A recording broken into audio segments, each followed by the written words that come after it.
Alan Shearer, no less, claimed in his podcast that he had a well-sourced England person telling him that Eddie Howe wasn't even one of the 10 candidates that the FA spoke to before they announced, here's the new man, and it's Thomas Tuchel. I'll get your take on this in a second, because in the last few moments, and I heard it on Big Max's bulletin a short time ago, Eddie Howe's been speaking, and he confirmed just that. Was there any contact at all from the FA? No. I guess to some that would be a surprise, because I think you were probably the outstanding young English manager. Does that bother you at all that you weren't spoken to? I know you've said a number of times that all eyes have been on Newcastle. You don't let your head kind of rise above that. Is it something you've been aware of? Is it something that has bothered you at all? Absolutely not. I think England have to do what is right for them, and only they will know the processes they've gone through and the decisions that they've made. And I'm certainly not the type of person that's going to analyse that. For me, it's about Newcastle. It's about trying to win games, and it is hard enough to do that if you're 100% focused, and I always remain that way to my work. But I know that if you drop your levels or your focus, the job becomes impossible. So at no stage have I allowed myself to do that. So that was Eddie Howe. Nope, I never heard once from England or the FA regards the England job. One chief exec at one club has told the Times newspaper, how can the FA complain about English players not being given opportunities if it will not give an English coach the opportunity to be England manager? It's pure hypocrisy. Alex, what's your take on it? Well, first and foremost, I don't think there's a definitive answer. I think that it's not black or white. You can be unhappy that there isn't an outstanding English candidate, and you can also back the FA's bold ambition to appoint someone who is a serial trophy winner. I think probably was the best man they could have got at this stage, because even if they had have made a play for Eddie Howe, I think Newcastle, with their compensation, would have made it difficult. What I am shocked about is that they didn't even try and push the button for Eddie Howe, because that interviewer was right. He is the outstanding English candidate. I'd argue he's probably the only English candidate really at this moment in time who would be qualified for the job. The fact they didn't even try, I think, is a little bit of a dereliction of duty. Why do you think he's qualified? Sorry, just to add context, why do you think he's the only one that's qualified? In terms of his CV, there's only 3 English managers in the Premier League. Sean Dyche, who is fighting, I would say, to keep hold of his job at Everton. Gary O'Neill's had a terrible start to the season at Wolves. There are reasons for that, but difficult to really make a case for him. Eddie Howe, someone who's led a club up from the lower divisions to the Premier League, kept Bournemouth there for 5 years when they had no right really to be a Premier League club at that stage for 5 years. Took over Newcastle when they were relegation candidates under Steve Bruce, led them to a cup final and into the Champions League. So I think but as you would the case is clear. He didn't win it. You would say. No, but that's akin to winning a trophy. To take Newcastle from relegation candidates to the top 4 is like a trophy. Back-to-back ones wasn't for Southgate. Well, he didn't win a trophy, did he? But neither did Eddie Howe. Yeah. Listen, Alex, let's part the argument about Gareth Southgate. If they had Tuchel already in their back pocket, why contact Eddie Howe? Okay, I understand that, but then we're being told that there were 10 candidates. Actually, what Mark Bullingham, the FA chief executive, said was there were approximately 10 candidates. It's not that difficult a number, is it? Either there are 10 candidates or there aren't. So I'm dubious about that. We're also told they did speak to English contenders. I knew they hadn't spoken to Eddie Howe. I've reported it on talkSPORT. I also know they haven't spoken to Graham Potter.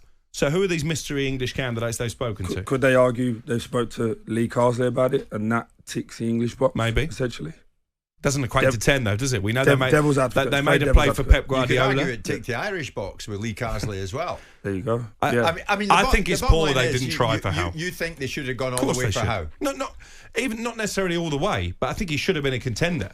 The fact he's not been spoken to means he wasn't a contender. How can you ignore the best placed Here's a scenario, Premier League is there a manager? way that, because they've only given him 18 months, is there a way of the English FA looking, saying maybe Eddie's available in 18 months' time with no money? Yeah. No compensation? Well, we ran the story, didn't we, a couple of weeks ago, that they were reluctant to pay compensation, so I'm sure that is a factor. But they could have still asked Newcastle the question, can we have permission to talk to your manager? I can't disagree on that. I'm just trying to think a different way. Like, have they said, right, 2 things. Thomas Tuchel he does leave, it upsets people. So if we give 18 months, does he not mess everything up and then we can get rid of him anyway and maybe Eddie Howe's available? Or is it genuinely short-term thinking, let's see if he can win us a World Cup. If not, we'll reassess at the end of that and go again. Is there any concern that there's a bit of panic in this appointment, because we know that there could be a job coming up at Manchester United in the not too distant future that Tuchel would have been a contender for? Did the FA get in there before United? Yeah. Was it a knee-jerk reaction to the Greece game? There is an argument, though, that many people will think, how the hell did they get Tuchel? I agree. Well done in getting Tuchel. I agree. And that's he's what I'm top, saying. Top notch, is he not? He is. You know, he's won the Champions League, he's won leagues in Germany, he's won leagues in France. Yeah. His CV is the best of the available managers, because I think Pep Guardiola was always more of a fantasy than a reality. So I think he's a good appointment. So the rest don't really matter, because they got the guy they wanted. I still think out of courtesy they should have spoken to Eddie Howe. Courtesy. And for what you're saying, to potentially line him up further down the line, to completely they don't ignore owe Eddie him. Howe anything, Alex. They don't owe Eddie Howe anything, but I think they owe English coaches something. What? As a box-ticking exercise? Listen, there's no way of doing it the right way, other than making a decision and saying, bang, this is what we're doing. I think my frustration with it is where they say there was approximately 10 candidates. It's like, well, was this your first or was he number 9? Yeah. Just come out and be bold, say, we got our man, this is what we're doing, shut up, get on with it. Well, he was asked that question, wasn't he, Mark? Do you know what I mean? In the press conference, was Tuchel always your first choice? And he ducked the answer, because I think their first choice was Pep Guardiola.